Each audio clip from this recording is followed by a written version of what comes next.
Greetings, everybody. We have recently been given the announcement that the coronavirus lockdown in South Africa will be extended for at least another 2 weeks.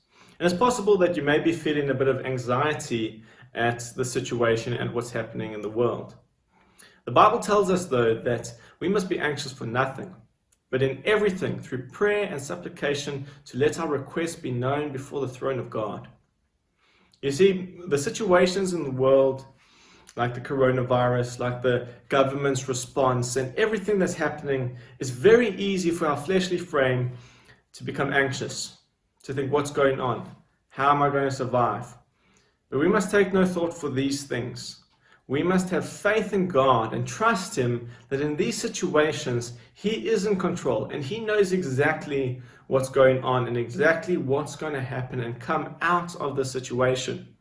We must let our requests be known to God and have the faith to say that He hears us and He wants the best for us. But it's very easy to maybe say, okay, well, I shouldn't feel any stress in my walk. I shouldn't feel any difficulty in my walk with God because He's told us not to be anxious for anything. And I want to talk about this concept of maybe the difference between anxiety and stress and feeling the stress of walking the Christian walk. You see, we will feel the stress and the difficulty of the walk in serving the Lord. And we see Jesus Christ, when He was in the Garden of Gethsemane, how much He was struggling and fighting with the fact that He has to go through this, and how much the situation and the trial and the temptations in the situation of going to the cross really affected Him. And these things will affect us. Trials and temptations in life will affect us. We read how it affected Jesus in Luke 22, verse 42. It said, saying, Father, if you be willing, remove this cup from me. Nevertheless, not my will, but thine be done. And there appeared an angel unto him from heaven, strengthening him. And being in agony, he prayed more earnestly. And his sweat was, as it were, great drops of blood falling to the ground. The cross for Jesus Christ put an intense amount of stress upon His frame, because it was something that He knew He was going to go through. And we need to realize that in our Christian walk, there will be times where we'll go through difficulties that it will put such a load of pressure upon us, and there's no way to get around it. Sometimes, not always, but sometimes, the only way to get past something will be through it. I think about sometimes I've prayed to the Lord. I said, Lord, if I can just not see this person tomorrow, if I can just miss them altogether, so I don't have to go through this altercation that I know is going to happen, that I'm going to have to exercise self-control in this situation. And sometimes in trials, I say, Lord, could you take this trial from me? Could you just work things that I don't have to go through this specific trial?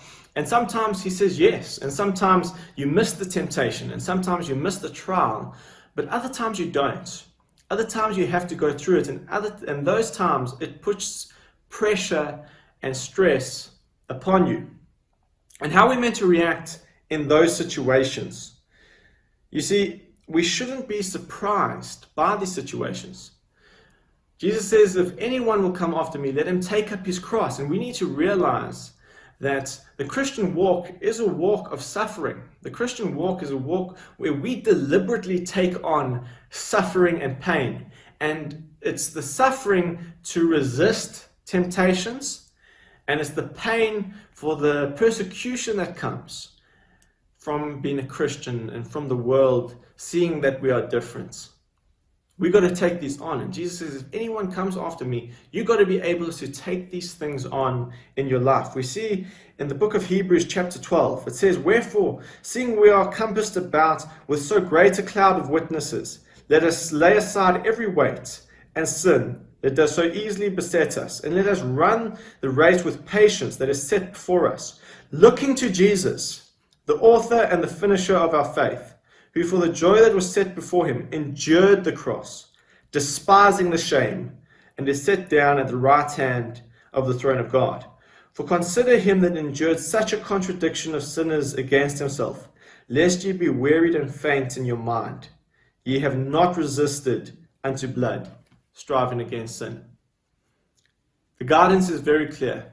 In those situations, and there will be, I can assure you, or assure myself at least, because everybody listening to this will have their own type of battles that they will fight.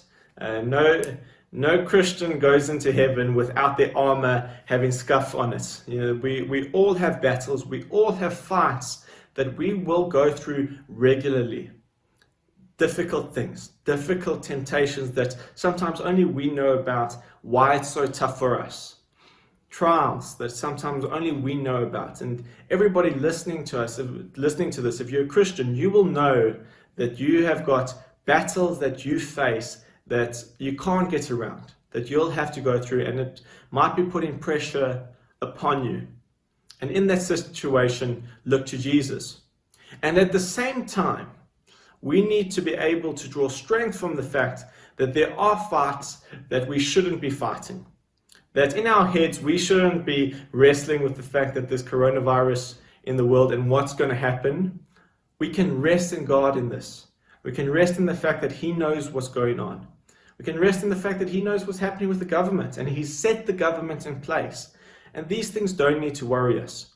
So we need to not be anxious for the things that we could be anxious for.